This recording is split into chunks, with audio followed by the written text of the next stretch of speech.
Hello, everybody, and welcome back. As we are apparently live, as we're sitting here looking up, at least I was looking up research on both teams, and J-Pros is just throwing us in the deep end here, Brex. On my hold shift, that's Brex. We've got Liberty University going up against the University of Toronto, and when we were talking just behind the scenes, this should be a absolutely perennial matchup in the early season. You know, Shift, I'm really looking forward to it. We got two absolute powerhouse teams coming in here, both with great gun skill, both with great teamwork. And I played tennis with some of these players. They got great comms. So I'm really looking forward to see how this one plans out.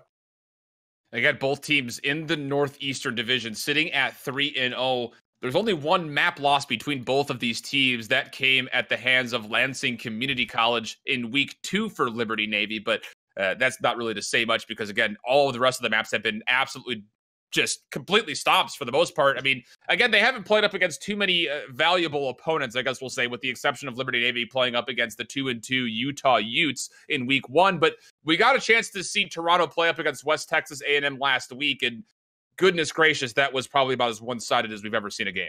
Shift, it was not pretty. I remember there was a 250-point win to 10-point loss for University of Texas A&M. It just was not pretty on all fronts. None of the maps were close. It was just well, I believe actually the Search and Destroy was kind of close, but then they ran away with it. But looking forward to seeing how this one plays out. University of Toronto looking great lately in all their matches. Liberty Navy, same thing on that side. Just looking forward to it, man.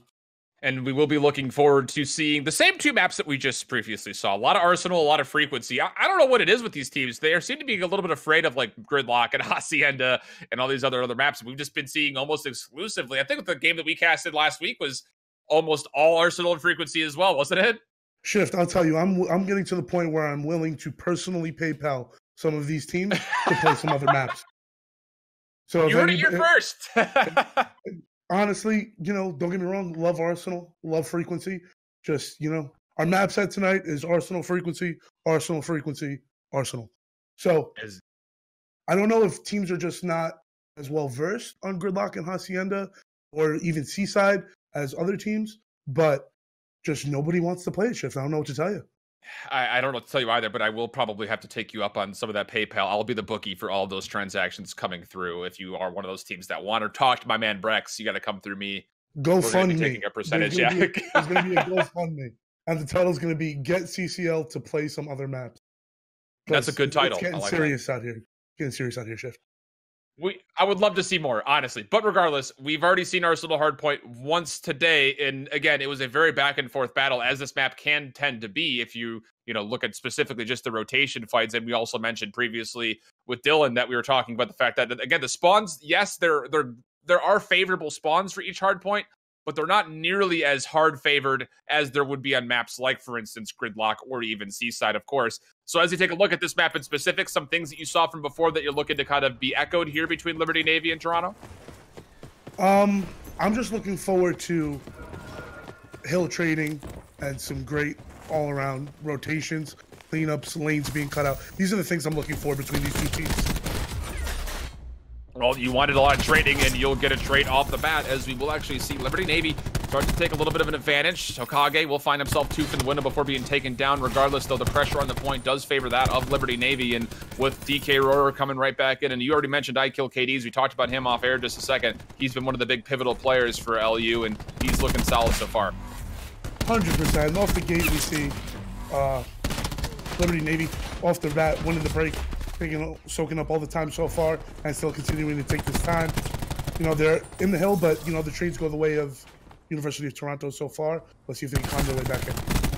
I like that play from Toronto. Able to just surround and find pressure from every angle, and it pays off as they do swing the point and get a couple of seconds of capture percentage. Hokage had a very crucial team fight there as him and Sneaky one added in close quarters. And now how about one more? That's totally worth the life. Toonie, can you get up and find yourself the easy double kill? How about yes? Easily find good timing there and good communication as Toronto will put themselves pretty substantially on the center of the second point.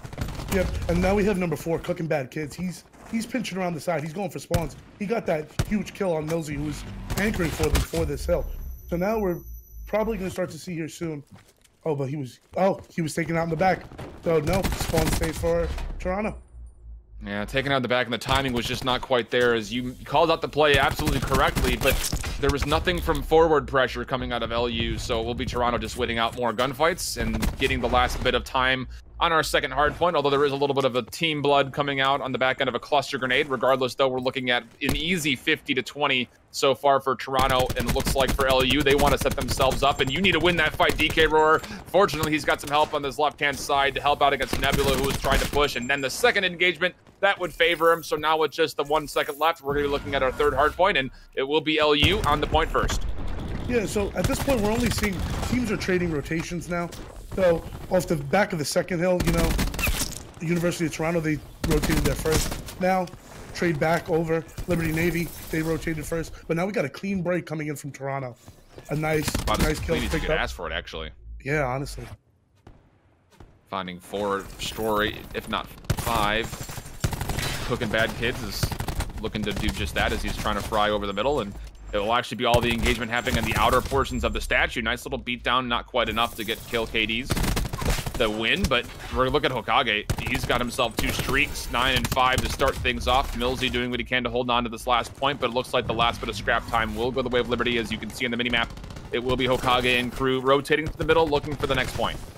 You know, Nebula is set up already, getting a kill outside the map, and he's just setting up. He's trying to win. They got these nice rotations coming in, and at this point, Liberty Navy, they just can't seem to break in for this new rotation. They're getting out traded, they're getting out slayed, and they just can't find their way in. 50 seconds still on this next point. Toronto in control, trying to surround as much as possible. Nice little clutch grenade there from Hokage. Will actually clean up 2 as he almost actually shoots down a teammate. Fortunately, Millsy and the rest of the gang will clean up who traded him away, and just another quick respawn coming in for Liberty, and it's been scouted out as far as where it's coming from Tooney, so Toronto able to focus their gunfire and a Hellstorm with it. That is just extra eliminations and extra space for extra time coming out of Toronto. A little bit of a 2-for-1 trade as we're getting not only the kills, but also the points as well. Looking like everything just going for free right now. You know, Chef, I'll tell you one thing. Hokage is nasty. He seems to be Toronto's front runner when it comes to respawn, especially in hardpoint. He's always putting up monster stats, always making hero plays for the team. I mean, Hokage, you mentioned him. He's first in overall KD, sitting at 4.43, and Tweak is second at 4.19. As you can already see, those numbers coming to fruition here and having an impact as we will rotate to the trophy conference room hardpoint. And again, how do you break this for Liberty? And the answer is definitely not coming in staggered, which is what they were attempting to do. Fortunately, they will get some back-end spawns, and Hokage will understand the pressure coming through. Will pull out the War Machine, but immediately taken down by Flash, so an opportunity here for Liberty to break. Yeah, so we just have Liberty Navy setting up in the back. They got those lucky spawns now there. At least they're being able to hold this hill time. But now, just broken again. You know, Toronto just seems to be breaking these hills with absolute ease. It's not even a sweat to them at this point. Again, just these kills coming in, but they're late, and Hokage is still here, able to find himself 1, not the second. Nebula is just inside this diner area, and will find himself 1, but again, not a second. But regardless, all these trades favor the team in the lead, which is Toronto. So as they get themselves set up for the middle point, as this last scrap time will fade away, it just comes down to, can they win out these last fights? Tweak will commit to using the Tempest for it, and he's found himself 2 already, looking for more, but there's no one else really to offer themselves. One more player in the window. Hokage will clean him up, and Toronto, once again with a clean break, will have themselves a lot of capture time in front of them for this first point of our second rotation. You know, after the incoming after the Tempest was nerfed, you see teams, they're opting out of using the Tempest, but Tweak has just been so good with it still. He's stuck with it, and every time he pulls out the Tempest, he makes something happen. You saw it there. Didn't get credit with any of the kills at the end, but he did get one last chain stun before it was Nebula who cleaned up 2 that were downed.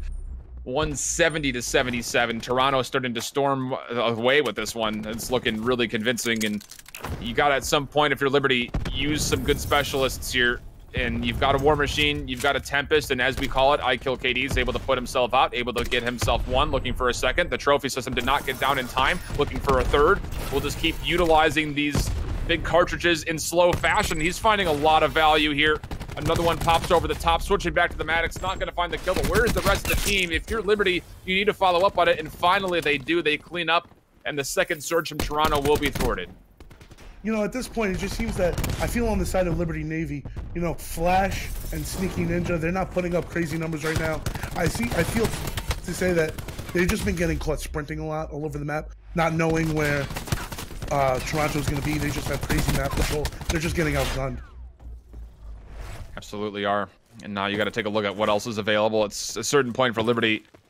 You have to look at your specials and say, okay, we got to stagger these and put together a couple of hard points. This time it'll be the TAC 5 as they do rotate over to the statue, and Roar finds the first kill on a Hokage, who's been very difficult to shrug off these points by himself. Toonie in the backline will find himself one. That's dangerous for the spawns, and he wants to pull the Annihilator for this as well. Able to find himself one with it, looking for the second. Goodness gracious, Toonie not able to find the third as the Maddox blindsided him from the right. But Sneaky is trying to follow up now to try to keep things at least in contest for Liberty. They're up to 110 to 202, but they need more than that. I Kill KD's going on a nice flank through mid to kitchen. He was able to pick up 2 in front of the hill. So that was a huge play coming out of him. All the players on Toronto, they were focused on trying to take the hill from the front. They didn't even think to pick up the flank. Roar did use the Tempest and only found one with it, but again, it's a lot of valuable time up close and personals. Flash, fortunately, he's got some help. He put in a lot of damage, but is not credited with any of the kills. Just sitting at 5 and 19, but now we got to look back over. Hokage's got himself another War Machine, and we're getting very close to a Vision Pulse as well as another TAC 5 as Nebula will assist in that as he picks up an assist in that kill that we just saw on screen. But regardless, we're getting closer to 210, and honestly, Toronto, they can, use the resources just to take up whatever scrap time is there. Again, just as extra, progress towards 250. Liberty Navy, though, need to find a lot of the majority of these next couple of hills. Yeah, at this point, you're going to need some damn good hard point coming out of Liberty Navy. Because, when you find yourself in a deficit like this, which is not bad, we've seen larger deficits in hard point with comebacks.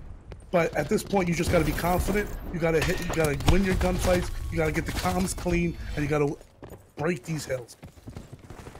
And we saw Hokage made life very difficult for Liberty as he busted out the War Machine and found himself 3, and actually forced out the Grab Slam as well. And now the Annihilator for Cookin' Bad Kids is in effect. He finds only a teammate so far, though, and comes down to what else can be utilized to try to break this for Liberty. The answer is nothing specialist-wise, as we have still 14 seconds left.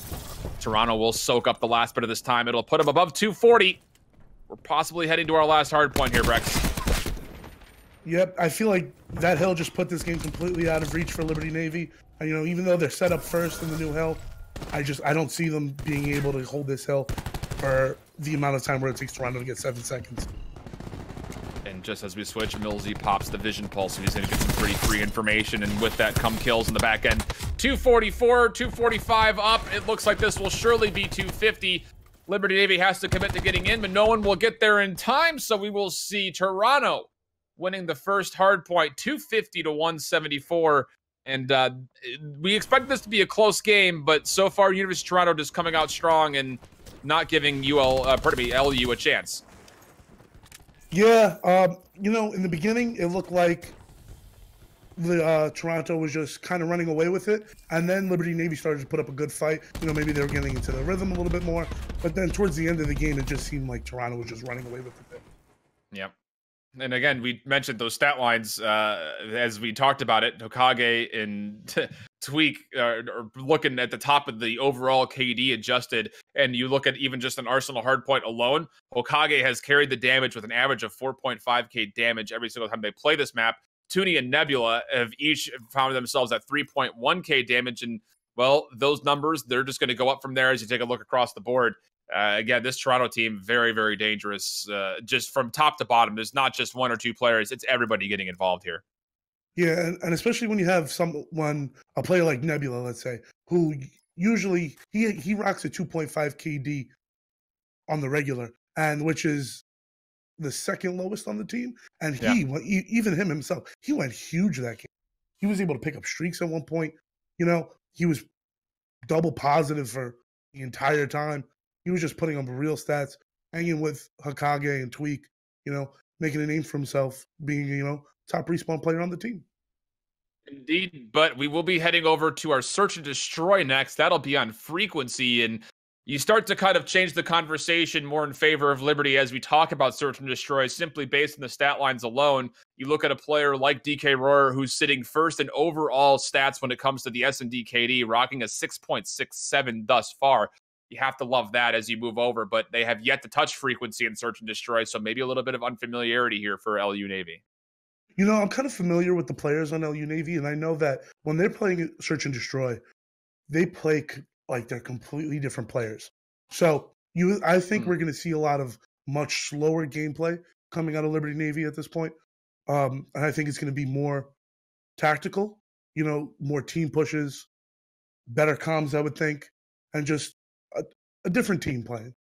Sure. And again, when we watched Toronto play up against West Texas, things did not look so convincing on their search and destroy versus WTA&M. And as you go into a more formidable opponent, any little mistake gets capitalized that much more, at least in theory, it should be. And I think that conversation is very applicable here as LU Navy. Again, one of those teams that we're looking at in the power rankings as being a top 10 team by the end of the season, if not higher than that. So, I mean, again, if you're going to flip the script here for LU Navy, I think you're going to the right location on the right game mode to potentially tie this thing back up 1-1 here, Brex.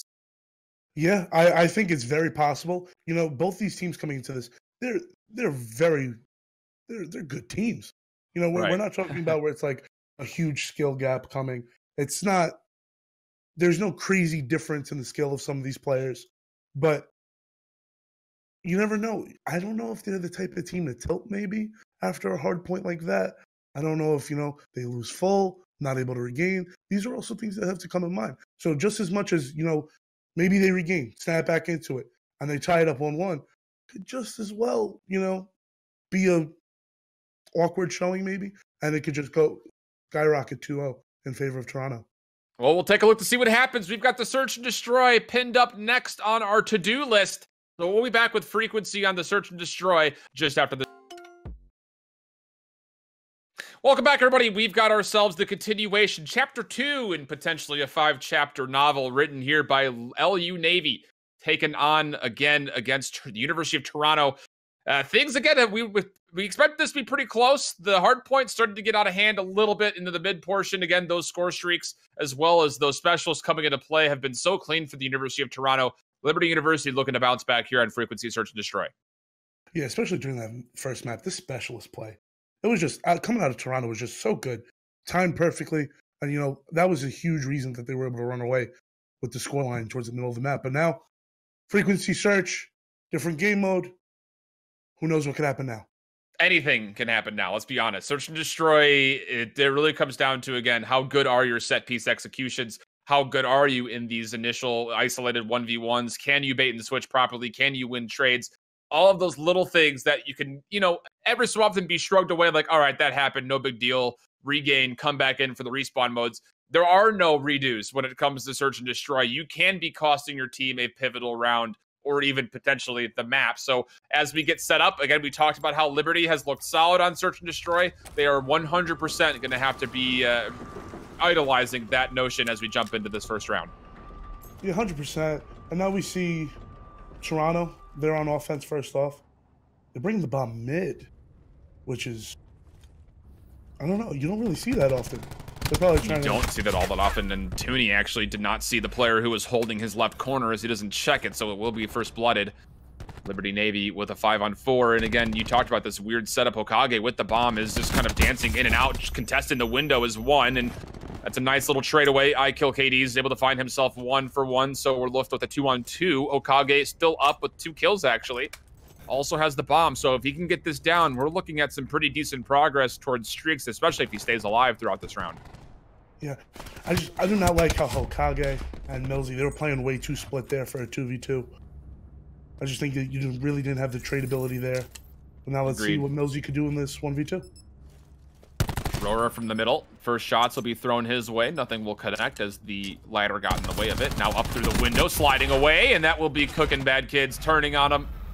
A lot of good play there. Millsy definitely had the jump on the timing, but the 180 was too strong from Cooking Bad Kids, and we'll watch Hokage get himself his 2-piece over this aggressive player in the middle. There were some body shots on that last kill. First round. You're feeling it. You're feeling it. That's early on. Round number 1. I don't know. That was a little close for me, but you know, who knows? To each his own. Egos flying between these two 3-0 squads. As we go into round 2, a little bit more of a natural setup offensively for Liberty. You see the bomb is heading over towards A. An early contest will be happening on that ring. First blood happening for Roarers Maddox up against Tweak, which is a big pick, as we've talked about Tweak time and time again being one of the big influx players for this Toronto squad. Yeah, Tweak is definitely one of those guys who has the ability to go off at any time. You know, now we see the rotation of all of Toronto coming back towards A. They're setting currently up on board with Sneaky Ninja, one of the more recent additions for Liberty Navy, looking to set things up. Will get a concussion. It founds attack mask, and he actually will take it down from Hokage. And now with all this pressure happening over towards A, none of it met with any success for Liberty Navy. So all of a sudden, a 3-on-2 favoring the defenders of Toronto. I really didn't like that play coming out of Sneaky Ninja there. You know, they had an idea that Toronto had rotated back, and to just run out with a SOG or his bomb just doesn't seem like a good play. There was nobody watching over him there. So things happen. Millsy playing passively, again, he's got the 1-on-2 defensively here, waiting for the bounty planted. It will happen at A. He's got the corner, will actually drop shot. You don't see that too often in this Call of Duty, but it works there. A 1-on-1 with 33 seconds to play with and a bomb defuse needed. Millsy just playing this really patient. He wants this 1v2. Millsy wants it. But even though second round, second 1v2 situation for Millsy. And he loses it. Oh, goodness, he read it properly. He had the right weaponry as well, the SOG in hand. Quick drawing up, but the Maddox was already tuned in for Roarer, so he'll clutch it up. Going 2-0 for Liberty Navy. You know, at this point, I feel like Millsy, he's in the call right now. He's saying, come on, guys. Stop believing me in these 1v2s, please. I need some help. You hate to see that, but again, early rounds, looking at a 2-0 differential, not the most devastating looks. And it's only when specialists and potentially score streaks come online that things can be getting out of hand. So you just win yourself 1 or 2 clean rounds here for Toronto. You're right back in this game, no problems. But you have to be careful because Roarer is very close to that Tempest. Just a couple more ticks on that hexagon to go. Roarer starting off this match, you know, only round 3, 5-0. Yeah. Just, you know, he's doing good things. And, you know, it doesn't match up well on the side of Toronto where we're looking at 2 players, Tooney and Nebula, both without the kill yet. So it just shows the team play coming out. We switched very quickly to Roarer. He's 250 off streak, so you start looking at a couple more kills or assists, and then it starts to get to snowball territory. Hokage. Whoa, my goodness, Millsy with the help. Sneaky Ninja, you have to win at least one of those kills. Hokage will survive to tell the tale of a very embarrassing moment narrowly, and Tweak will push through to take care of what was almost the score streak holding Roarer. So now a 5-on-2. A nice little execute go call here from Toronto as they get the bomb planted at B. That timing coming in for Roarer, he was watching long B for so long. He was maybe there for 30 seconds from the beginning of the round. And as soon as he looks away, 2 players come out of their side pipes. And, you know, just things you hate to see. Now a 1-on-5, and if you're Flash, you have to consider trying to get to the outside portions of a map just to drop off. Don't let this bomb get it. You can't let it go off, can you? I mean, you have to go. You have to get off, and now he finally will. Okay. Yeah, he jumped to that. That seems like the play there. Yeah, absolutely. 5 players still up. You don't want to feed them all 100 score. Definitely not. Best play coming in from Flash. Haven't called his name off too often. Yeah, he really hasn't been doing too much shift. Be real with he really. I mean, he's been playing more of that like support style role, right? Especially throughout the hard point. He was one of the first guys to get in, trying to be the bait and switcher, and now he's found himself 2 kills in that last round, and all of a sudden he's becoming a little bit more relevant here in the search and destroy with a SOG of all things. You know, you like to see that coming out of a player. You know, they don't have the best first map. Search and destroy, they're not doing too bad. You like to see that regain factor coming in out of one of your players. Absolutely. Meanwhile, for Toronto, looking at this defensively, they've got a lot of pressure heading towards them at A, and Tweak is just continuing to toggle up the scopes. recentering shots nicely just to put some extra pressure. No kills yet, but again, the pressure is appreciated defensively as it allows the team to get some information and also rotate towards all this action. Again, just a lot of gunfire coming out. Finally, some utility thrown into the offense. It was a cluster nade that went out. Didn't find any kills, but Hokage is in a really good spot here if anyone pushes up the middle. Tooney over the middle will take down Roar. That was the only support for Liberty Navy over the mid. And now we're looking at a 5-on-4. Here comes the push. Nebula finding one. Hokage another. And goodness gracious, it just lambs to the slaughter here, Brex. Yeah, Flash ultimately is going to fall off the map. You know, I don't really agree with that play coming out of Liberty Navy there. They pushed, you know, they were 4 inside you, and they just stayed there. They just stopped dead in their tracks. They made no moves to try to get some map control, no moves to try to get on the bomb site. And ultimately, they just funneled into Nebula and Hokage mid, and they just got cut down. Yeah, it almost looked like they were just waiting for Roar to possibly find a pick on somebody window, or just waiting for someone to try to contest by getting the aggressive flank into that U from Toronto's side of things, at least. But Roar losing that fight versus Tooney kind of let that all just, again, dissolve right in front of them and nowhere to go, nowhere to back up to. Time was starting to run a little bit lower.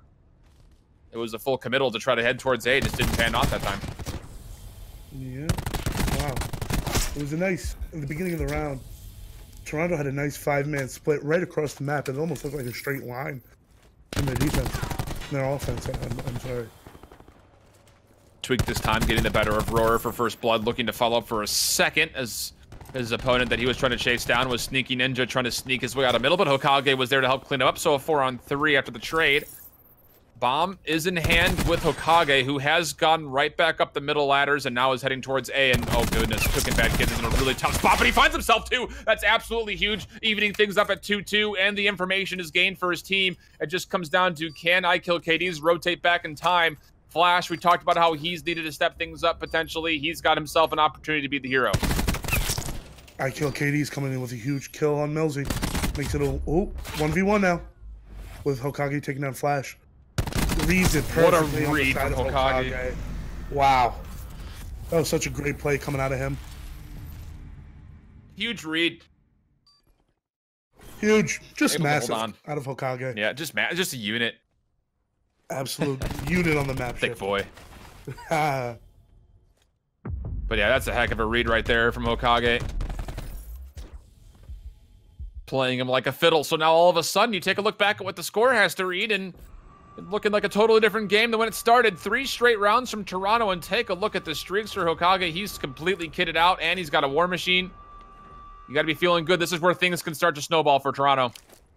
Hokage 9-2. He's earned those full streaks, and he's running directly into you. He's feeling himself right now.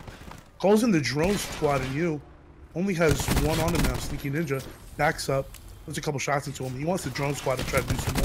And picks up the kill on Sneaky Ninja in those close quarter fashion. Just good play coming out of Hokage again. Put himself at 10-2 on the scoreboard. Put himself in a very awkward and potentially vulnerable spot, though, especially just hitting that drone squad so aggressively. Meanwhile, bomb, though, here at B will be planted. But again, Nebula able to at least find 1 for his life, keeping things 3-3. Drone squad will find Flash, so now it comes down to Hokage on the long flank, letting the drone squad do the work. He's got his teammate with him in Millsy. And I like this play a lot from Roar and Cookin. And actually, he's going to commit the lightning strike, pardon me. And actually, we'll drop it as it looks like the drone squad will come down. And he finds both. Nowhere to go. Hokage is feeling himself. Wow. And, you know, well-deserved. 13-2. You know, they invested 2 rounds, 2 streaks in that round to put themselves up 4-2. They took the 4th straight round. You know, I think it was a good investment of streaks. Yeah, I mean, hey, it gives you that 2-round differential, and you're still on 9 straight kills. Why not? You still have got a war machine, the rest of your team getting close to their specialists. You got to kind of read your power play, and with those streaks, no way to counter them. Absolutely, hit the go call. And now you're looking at a very favorable stat line for Toronto. 4-2 up, 13-2 for Hokage with 1 more streak to be utilized. And that war machine, as we mentioned. You know, 3 out of the 5 players on the University of Toronto side, they're going negative. Hokage just seems to be doing it all. But Liberty Navy coming in with the 2 bloods on the way, going up in numbers. Some trades come in. Now things are on the 3-2 advantage for Liberty Navy. Ooh, that was just a nice play. I like that a lot. That was Use just the cluster to fast push coming them out of back. I Liberty Cooking Navy. Kids is ready to take all of it in, and all of a sudden, you talked about the potential snowball for Toronto, immediately countered from Liberty Navy. It seems like they got to the point during the map where they were just like, okay, we just lost 4 straight. Nothing's working. Let's just hit something. All of us together, let's hit something quick. And it worked out in their favor. Yep. What do you think about that call for Hokage to be the entry fragger on that push, though? I don't know. I think Hokage should really sit in the back right now, considering how well he's doing. Let the other players on the team bait for him and just let him pick up those kills. Because everything just seems to be going his way right now. But when he had to entry and he met, 2 players on their side, there's not much you could do. Taking a look at the specialists as we transition back into round 8 here, a lot of things that could be utilized. We already talked about Hokage's War Machine, but for the side of Liberty Navy, Roar's got a Tempest.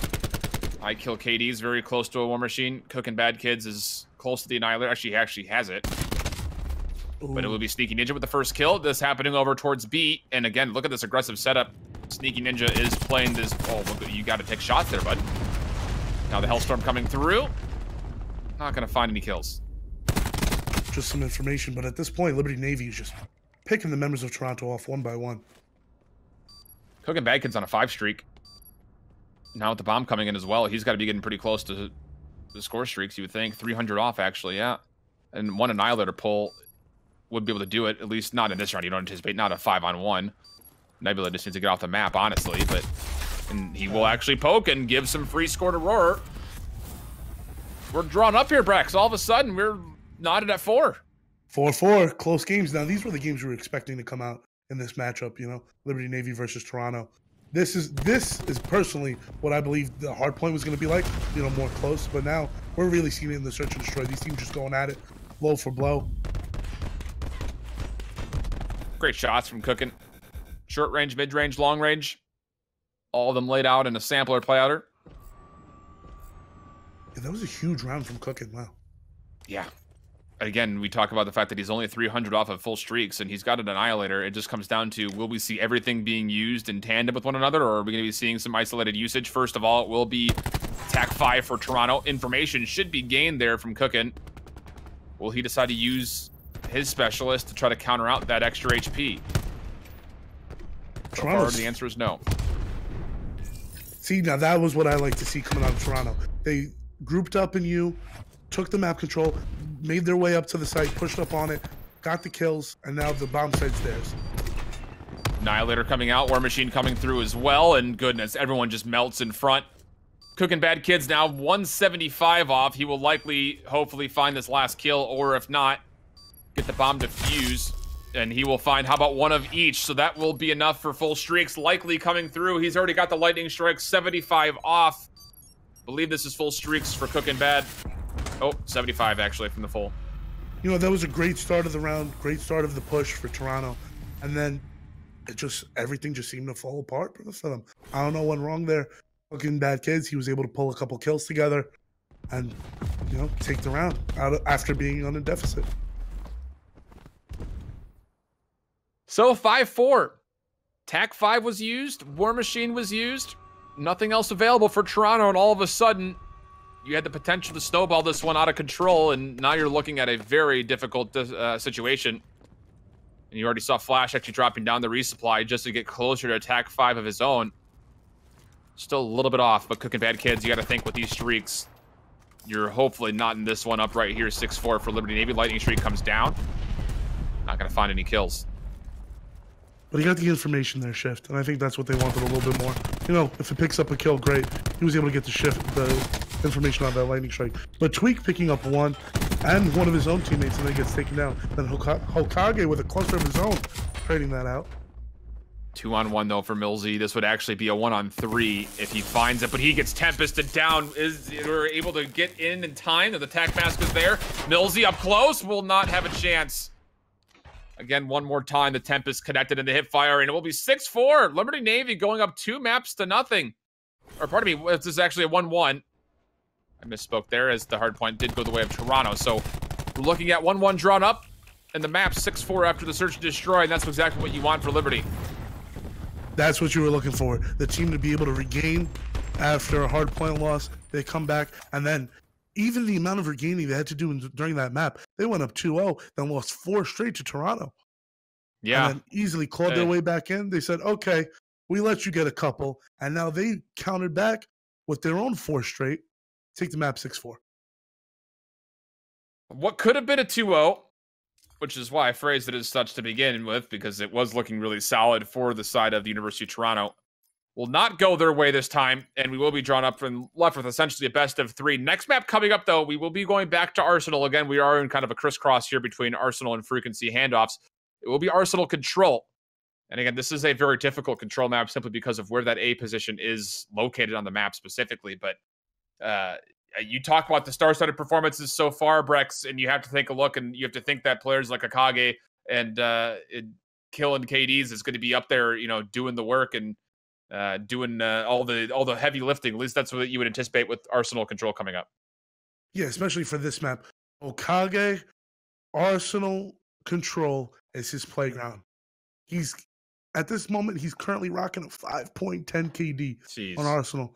He's dropping an average of 3,200 damage, which, for the kind of KD he's rocking, seems kind of low. But at that point, everybody on the team's doing pretty well in this lane category. So they're closing out these controls quick. Well, we'll see what has to happen. Again, we're tied up 1-1. So as you go into the control, a very pivotal map, going up 2-1 obviously puts you just within 1 map of closing out the set. In case you're new to the scene, I can't imagine too many people are when it comes to how a best of 5 works. But you already mentioned out what Hokage has been able to do. DK Roar, again, kind of the leading stat line leader for the side of Liberty. So you go into, the control coming up. DK leads the team, 4.83 KD there, and I Kill KDs has the highest damage from his team, averaging around 5.4K. Those are some big numbers on both of those fronts, both KD and damage-wise, Brex. Yeah, on that side, I Kill KDs. He was putting up some crazy numbers. I hope to see that, Liberty University, Navy, their competition so far hasn't been, to the level of University of Toronto. They've been playing some teams that seem to not be doing well in the overall standings, seem not to be doing well in their own matches. But, when you verse a team like Toronto, you never know what could happen, Yeah. Just because they have good stats versus, some of the lower teams on the ladders, excuse me. Had a brain fart there. But doesn't mean that, but then again, on the other side of it, he could come out and he could fry this map. Absolutely could. Idea. You just never know. And Arsenal, I would say, is one of those maps that those pivotal performances are relatively obvious when it comes down to who's doing well and who's maybe not doing as well. So, again, we've got Arsenal control coming up.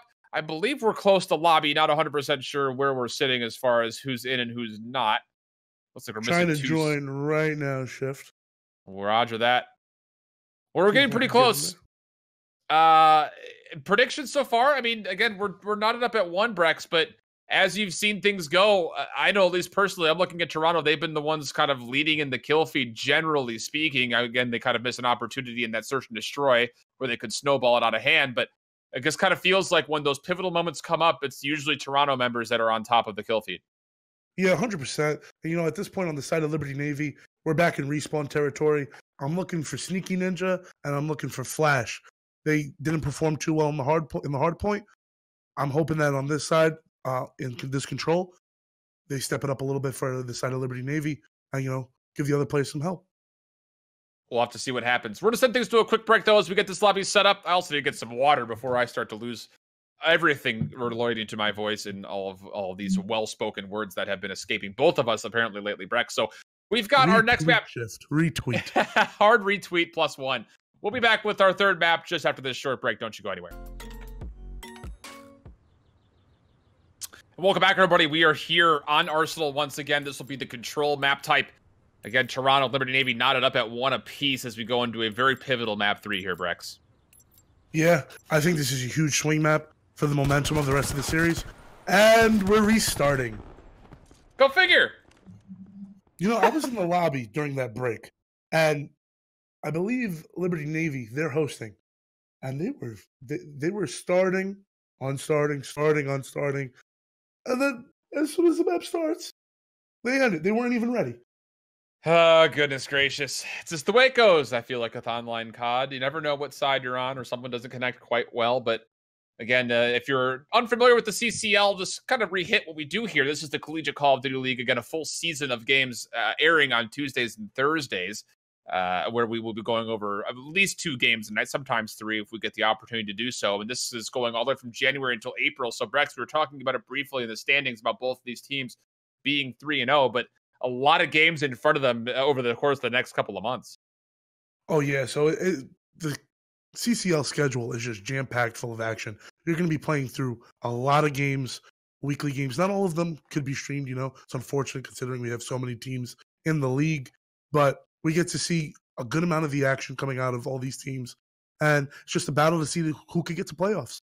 Indeed it is. And talk about just kind of building that extra reputation as well. We've seen a lot of growth across all of our social media platforms as well as the channel. So for all of you that have been out there supporting us, we do appreciate you coming through. Make sure you tell your friends about this. It's going to be, again, an ongoing series throughout Tuesdays and Thursdays, and then a couple of highlight matches potentially on Fridays as well. So a lot of competitive Call of Duty, but we'll kill the banter for now and get back into the game as hopefully this lobby will set us straight. Here we go, attempt number 2 at control on Arsenal. We've got Toronto rocking the red this time, and it looks like they're going to be heading for almost a straight-on push into A. It's going to be a 5v4 on the side of Toronto. As we saw Laura going over there, check B real quick. And the trade just go the way of Toronto off the rip, up on those lives. Do you chalk at some point? I think you have to, unless you're Aurora and you find a second, but you don't. And now all of a sudden, I mean, that's 2 ticks of progress, and it would take a lot to commit to just to get in. You're already down 3 lives. It would cost you more just to contest it. So yeah, it looks like it's going to be Liberty just backing off and setting themselves up to sustain themselves against the push into B. Yeah, just out of the gate, just guns blazing coming out of Toronto. They go in, they win the break, they win the point. Simple as that. They have to chalk it up on the side of Liberty Navy.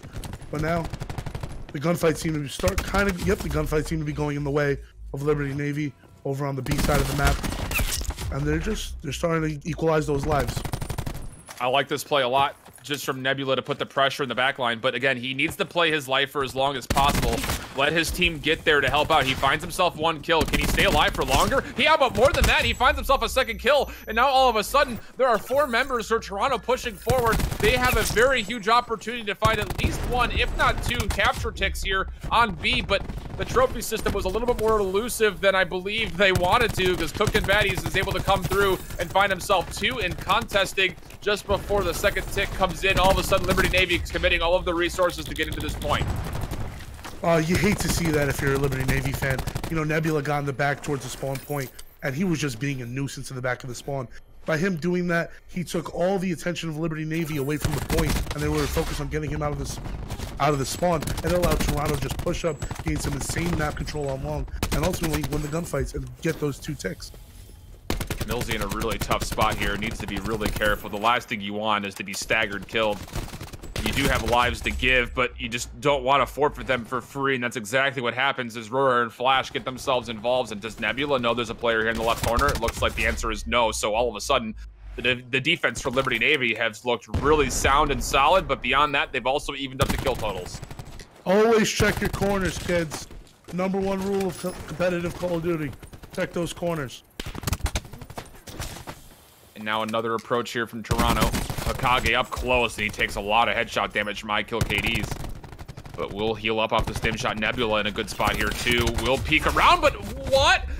Just not able to get the information that there was a player prone on his left corner, and all of a sudden, things looking very desperate for Toronto. 6 on 5. Time is just getting closer to 30 seconds, and all of a sudden, Liberty Navy looking a lot more sound as they're moving forward, looking for 1 more kill. Cookin' Badkins is right here, but doesn't want to fully contest it.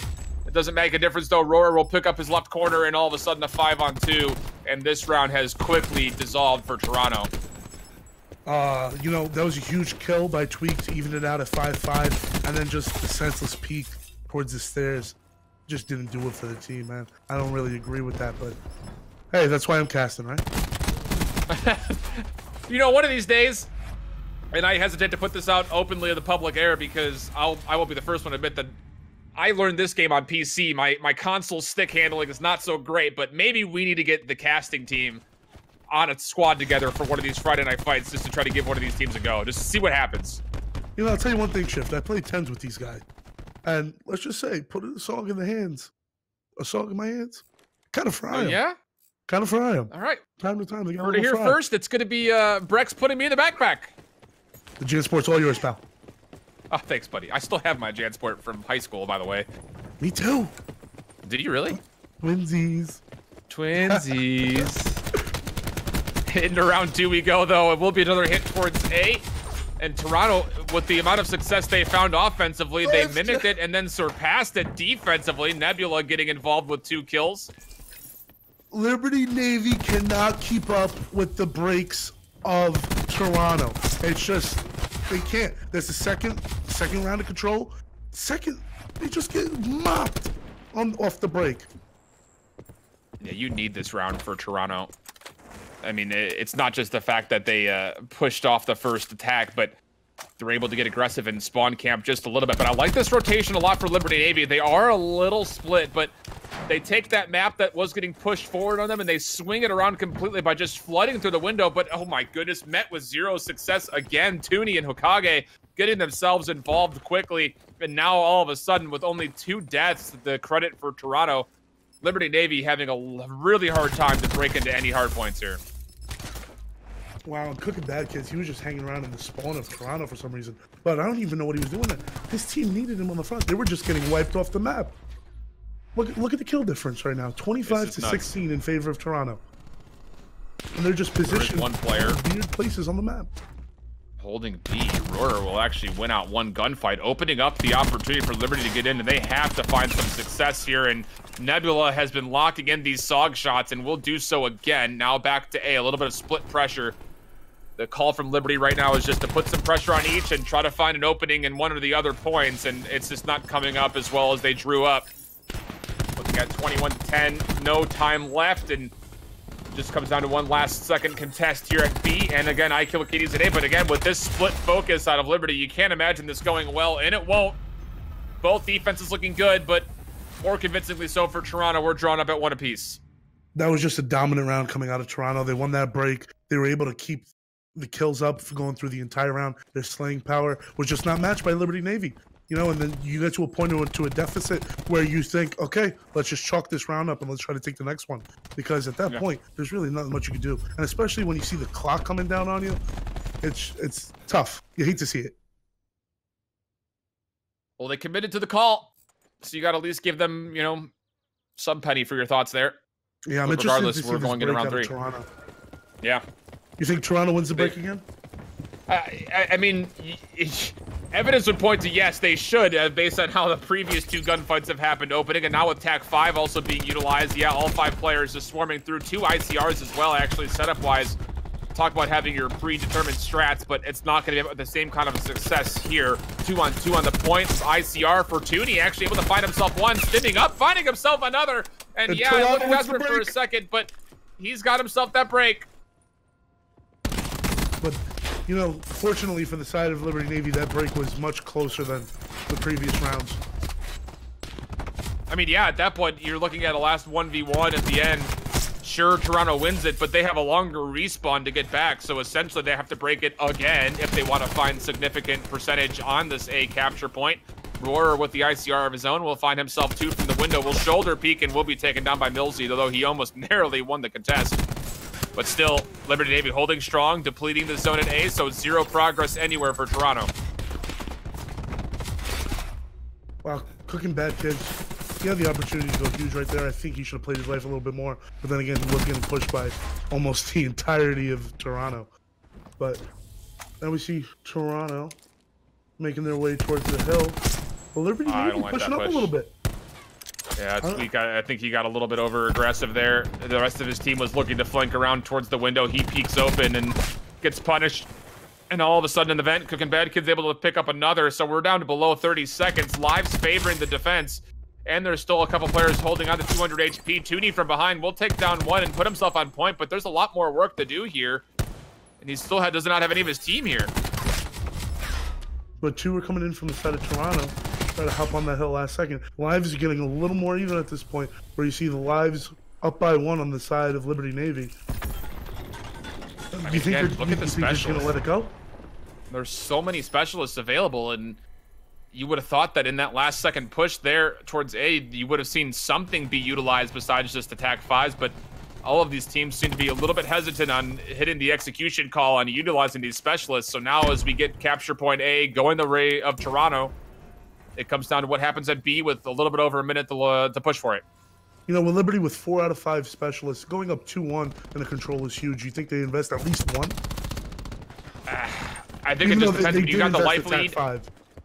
I think if you're going to be seeing specialists used, it's going to be coming from Toronto